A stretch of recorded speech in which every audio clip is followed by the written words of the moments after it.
Charlie, അവൾ തേച്ചിട്ട് പോയാ? പറയടാ. ആ, ഇനിയിപ്പോൾ എന്ത് ചെയ്യും? അവൾ പോയി, തേച്ചിട്ട് പോയി. നീ ഇന്നലെ വിഷമിച്ച് കിടക്കുമ്പോഴേ എനിക്ക് തോന്നി.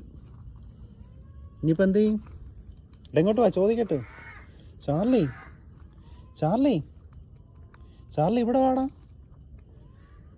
ഇവിടെ അവൾ സത്യത്തിൽ നിന്നെ തേച്ചിട്ട് പോയതാണ്. തേച്ചിട്ട് പോയാ?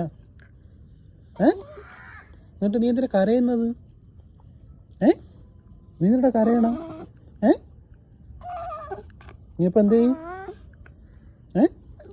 നീയിപ്പോൾ എന്ത് ചെയ്യുന്നു? ഇവിടെ പിന്നെ എന്ത് ചെയ്യും? പോട്ടടാ ചാർലി, വിഷമിക്കല്ലേ. നിനക്ക് ഞാനുണ്ടടാ, ഞാനുണ്ട് കേട്ടോ. ഓക്കെ ജാക്കി, ഞാനുണ്ടെന്ന്. വിഷമിക്കണ്ട, അവിടെ പോയി കിടന്നോ കേട്ടോ.